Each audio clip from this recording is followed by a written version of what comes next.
निसर्गानं भरभरून दिलेल्या कोकणला भक्तीचाही समृद्ध वारसा. कोकणच्या प्रत्येक मंदिराचं आहे खास वैशिष्ट्य.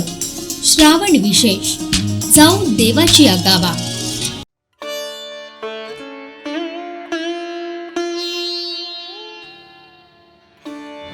नमस्कार. कोकणचा नंबर 1 महाचॅनल कोकण 7 लाईव्हच्या जाऊ देवाची आगावा या विशेष कार्यक्रमात मी विनायक गावास आपल्या सर्वांचं स्वागत करतोय. आज आपण सावंतवाडी संस्थानच्या ऐतिहासिक वारसा लाभलेल्या श्रीदेव पाटेश्वर मंदिरामध्ये आलोय.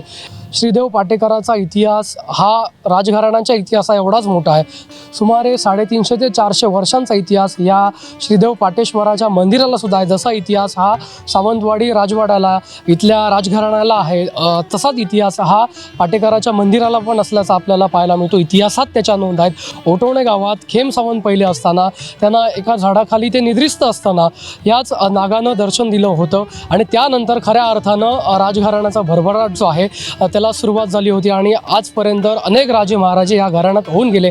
हा नेमका इतिहास काय हेही आपण जाणून घेणार आहोत, कारण आज एक दुर्ग शर्करा असा योग आहे, तो म्हणजेच नागपंचमी आणि पहिला श्रावणी सोमवार असे दोन्हीही योगायोग जे आहेत ते एकाच दिवशी चालून आल्यामुळे या संस्थांमध्ये, या सावंतवाडी राजघराण्यामध्ये हे उत्सव कसे साजरे केले जातात हे आपण पाहणार आहोत. जाऊया थेट श्रीदेव पाटेश्वराच्या गाभाऱ्यात. देव जय पाटेकरा, आरती ओवाळी तुझसी महेश्वरा. जय देव जय पाटेकरा, आरती ओवाळी तुझसी महेश्वरा. अनाथ खेमासाठी देवावतरसी, साक्षात्कार तयासी अवचित तू देसी. शेषरूपे त्या मस्तक कृपा छत्र धरिसी, दैनतयाचे अवघे विलयासी देसी. जय देव जय पाटेकरा, आरती ओवाळी तुझसी महेश्वरा. ज्या पाटेश्वराच्या मंदिराचा, ज्याचा गाभाऱ्याचा मी उल्लेख केला होता, त्याच पाटेश्वराच्या मंदिरात अर्थात त्याच्या गाभाऱ्यात आपण आहोत. जसा इतिहास सावंतवाडी संस्थानला आहे, 350-400 वर्षांपूर्वीचा हा इतिहास, तसाच श्रीदेव पाटेश्वराच्या या मंदिराला, या गाभाऱ्याला सुद्धा आहे. आणि दर अगदी श्रावणात असेल किंवा सोमवारी असेल, मोठा उत्साह हा या ठिकाणी पाहायला मिळतो. आज विशेष अशी गोष्ट आहे की आज नागपंचमी सुद्धा आहे आणि पहिला श्रावणी सोमवार सुद्धा आहे. त्याच्यामुळे राजघराण्याची नागपंचमी नेमकी कशी असते, पहिला श्रावणी सोमवारी कसा उत्साह असतो, हेच आपण या ठिकाणी समोर पाहणार आहोत. तुम्ही जर पाहत असाल तर अगदी सिंधुदुर्ग जिल्ह्यासह गोवा कर्नाटकमधले जे भक्त आहेत ते श्रीदेव पाटेकराच्या दर्शनासाठी इथे येत असतात. ही गर्दीच तुम्हाला सर्व काही सांगत असेल. थेट गाभाऱ्यातली ही दृश्य आहे.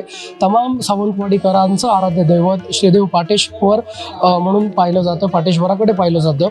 आणि आज पहिल्या श्रावणी सोमवारानिमित्त ही झालेली भक्तांची गर्दीसुद्धा या ठिकाणी आपल्याला दिसून येते. अगदी पहाटेच या ठिकाणी राजघराण्याकडनं पूजा अर्चा देखील या ठिकाणी करण्यात आली होती. सावंतवाडीचे केले संस्थान, राजा म्हणून दिधला खेमासी मान. राजवैभवा देऊन केला श्रीमान, शौर्य भक्तीच्या योगे वाढवी महिमान. जय देव जय पाटेकरा. आपल्यासोबत राजघराण्याशी संबंधित असणारे पोतनीस काका पण आहेत, जे श्रीदेव पाटेश्वराचे खऱ्या अर्थानं भक्त आहेत. काका, गेल्या वर्षी पण आम्ही या ठिकाणी आलेलो आणि एक सुंदर अशी कविता तुम्ही पाटेकरावरची आम्हाला ऐकवली होती. यावेळी पहिला माझा हाच प्रश्न आहे की पाटेकर हे नाव कसं पडलं, कारण आज नागपंचमीसुद्धा आहे आणि पहिला श्रावणी सोमवारसुद्धा आहे. मोठा इतिहास या संस्थानला आहे, काय सांगाल? ज्यावेळी खेम सावंत नावाचा ग्रहस्थ हा गुराखी होता, तो एक दिवस उशिरा आला. प्रामाणिकपणे त्याने सेवा केली, तर नोकर आला नाही म्हणून त्याला बघायला गेला. त्या मालकानं तो झोपलेला होता. त्या मालकाला वाटलं हा वाऱ्याच्या झुळक्यावर झोपलेला आहे. हळूहळू पुढे गेला, तर नागोबाने अशी त्याच्यावर छाया केलेली होती. त्या मागे फिरला मालक आणि त्याने चौकशी केली हा राजा होणार म्हणून. त्याच्यानंतर कालांतराने त्यांना जो गुरु भेटला परशुराम भारती नावाचा, तो सातारा पालीकडून पन्हाळगडच्या बाजूला होता. त्या ठिकाणी त्यांना एक दिवस त्या गावच्या लोकांनी प्रसाद दिला नाही, म्हणून आपल्या देवीला घेऊन फिरत फिरत तो तळवण्याकडे आला. तिथे त्याने वास्तव्य केलं आणि याला आमच्या खेमसावंतला कळलं की सत्पुरुष कोणतरी आलेला आहे आणि त्यांची पूर्वसंचिताप्रमाणे ओळख झाली आणि त्यांनी तो राजा होणार, बाकीचं काय ते मी बघतो म्हणून सांगितलं. कालांतराने त्याला प्राणायाम सगळी आध्यात्मिक पावर शिकवली आणि त्यावेळी तो पाटेकर नागराजाच्या स्वरूपात इथे ध्यानधारणा करण्यात इथे येत असत तळावरून, त्यावेळी ते शिकवत असत. त्यावेळी नागराज हा पंचमुखी होता आणि तो जमिनीवर बसत असा. त्याच्यानंतर त्यांच्यानी आपण अशा पै पाहुण्याला नातेवाईकांना बसायला जागा देतो म्हणजे आसन देतो त्याप्रमाणे त्याला त्यांनी दिलेलं होतं.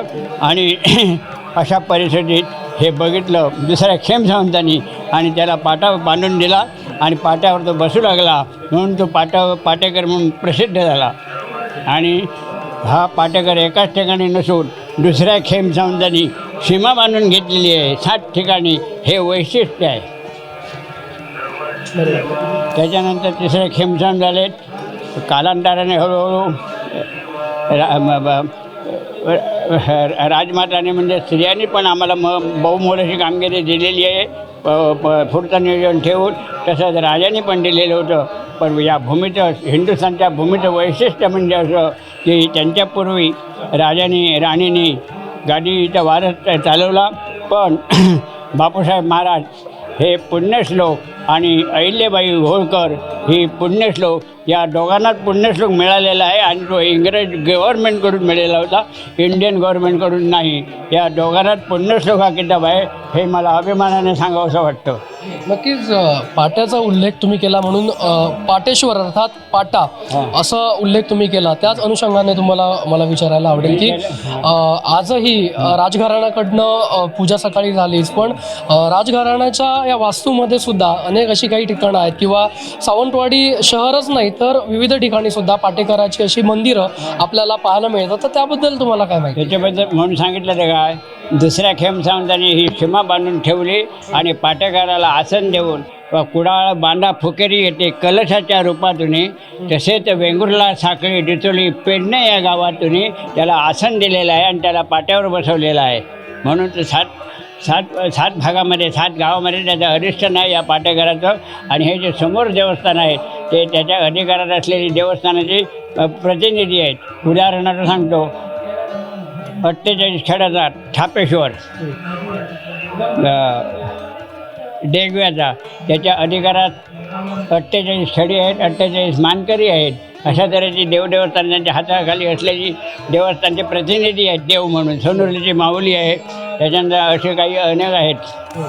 नक्कीच राजघराण्यामध्ये विशेषतः पाटेश्वराचा जो उल्लेख आहे किंवा जे चित्र आहे ते राजसिंहासनावर सुद्धा आपल्याला पाटेश्वराची प्रतिकृती पाहायला मिळते. तर त्यामागचं नेमकं कारण आहे, आपल्याला काही कल्पना आहे का? कालांतराने जे आपल्या ज्या नैतिक जीवनामध्ये सुद्धा बदल झाल्यामुळे त्यांनी आपलं अस्तित्व दाखवलं नाही आणि फक्त ते स्थान आहे हे समजून भाविक लोक श्रद्धास्थानाने या ठिकाणी येतात. आज त्याचं अस्तित्व तुम्हाला प्रत्यक्षात जे जुन्या काळात ते चौघाने पाहिलं ते बाकीच्यांना कोणालाही मिळालेलं नाही. हां, नक्कीच जसा 350-400 वर्षांचा इतिहास हा सावंतवाडी संस्थानला आहे, इथल्या राजघराण्याला आहे, तसाच इतिहास हा श्रीदेव पाटेश्वराच्या मंदिराला सुद्धा आहे. राजघराणं जेव्हा उठवण्यातनं चराठा या सावंतवाडी वाडीत आलं आणि त्याच्यानंतर आता ज्या ठिकाणी आपण सुंदरवाडीत उभे आहोत त्या सावंतवाडीत बसवलं गेलं, त्यावेळी पाटेश्वराचं मंदिर देखील आणि पाटेश्वराचा पाटा देखील राजघराण्यासोबतच या ठिकाणी आलेला आपल्याला पाहायला मिळतो. आज नागपंचमी सुद्धा आहे आणि या नागपंचमी निमित्त राजघराण्यामध्ये नागपंचमी कशा पद्धतीनं साजरी होते हे सुद्धा आपण पाहणार आहोत. कारण कोकणामध्ये नागपंचमी, गोकुळाष्टमी, गणेशोत्सव, हरतालिका असे अनेक सण होत असतात, मूर्तीपूजा केली जाते. पण राजघराण्यात पाटेश्वराचं मंदिर असल्यानंतर ज्या पद्धतीनं नागपंचमी साजरी होते ती कशी होते हे आपण ह्या राजघराण्याचे जेच पुरोहित आहेत सोमण म्हणून त्यांच्याकडनं आपण जाणून घेणार आहोत.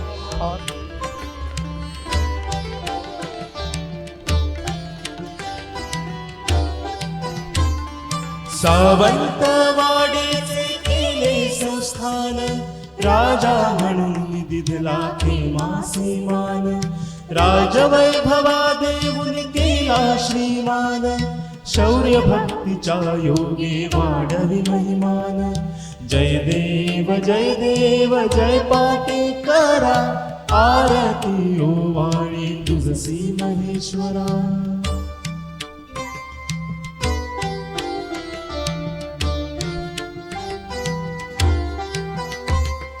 राजमंदिरी बससी तू पाट्यावरती, म्हणून तुझसी भाविक पाटेकर वदती. श्रावण मासी अगणित भक्त जन येती, बेल श्रीफळार्पुनी तव दर्शन घेती. जय देव जय पाटेकरा, आरती ओवाळी तुझसी महेश्वरा.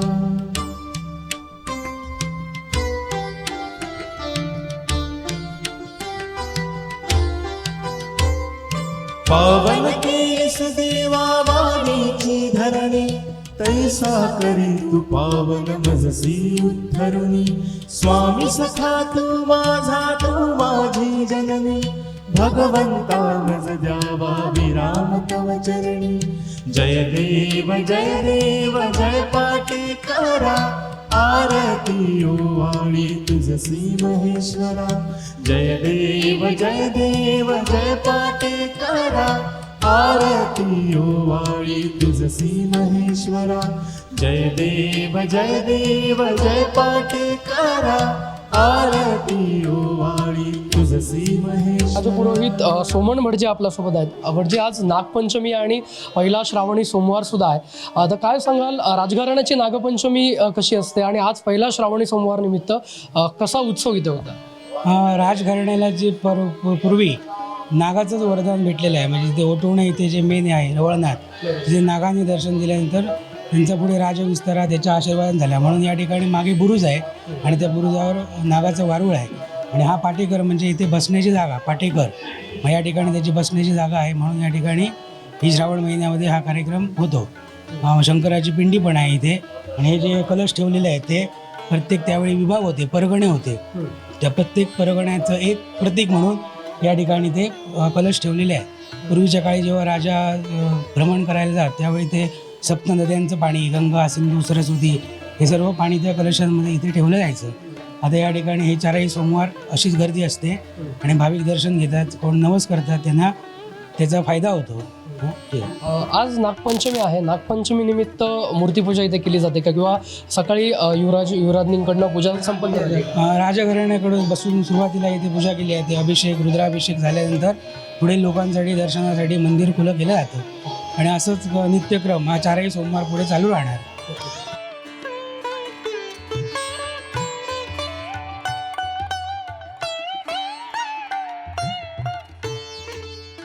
नक्कीच आपण पाहिलं, आज पहिला श्रावणी सोमवार आणि योगायोग असा की आजच नागपंचमी सुद्धा या ठिकाणी आहे आणि 2 दिवस दुग्धा शर्करा योग असा या ठिकाणी आलेला आपण पाहिला. आणि जसा मी उल्लेख केला की श्रीदेव पाटेश्वराचा जो इतिहास आहे, जो सावंतवाडी संस्थान एवढाच मोठा आहे. पहिले खेम सावंत हे जेव्हा उठवण्यामध्ये होते, एका झाडाखाली ते निद्रिस्त होते, त्यावेळी त्यांना याच पाटेकरानं, याच पंचमुखी नागानं दृष्टांत दिला होता. आणि त्यानंतर खऱ्या अर्थानं राजघराण्याचा भरभराट हा झाला आणि अनेक राजे महाराजे आजपर्यंत या राजघराण्यात सावंत भोसले कुळात होऊन गेले. आणि आजही श्रीदेव पाटेकरांचा उत्साह हा मोठ्या प्रमाणात इथे साजरा केला जातो. सावंतवाडी शहरात देखील राजघराण्याच्या माध्यमातून अनेक अशी मंदिरं ही शंकराची उभारलेली आपल्याला पाहायला मिळतात. इतिहासातही याच्या नोंदी मिळतात. त्यामुळे निश्चितच फक्त सावंतवाडी नाही, सिंधुदुर्ग नाही, तर सिंधुदुर्ग जिल्ह्यासह गोवा, कर्नाटकमधले भाविकसुद्धा आज पहिला श्रावणी सोमवार निमित्त किंवा नागपंचमी निमित्त श्रीदेव पाटेश्वर चरणी लीन होताना पाहायला मिळतात. पावन केस देवा वाणीची धरणी, तैसा करी तू पावन मजसी उद्धरुनी. स्वामी सखा तू माझा तू माझी जननी, भगवंता मज द्यावा विराम तव चरणी. जय देव जय पाटेकरा, आरती ओवाळी तुझसी महेश्वरा. जय देव जय पाटेकरा, आरती ओवाळी तुझसी महेश्वरा.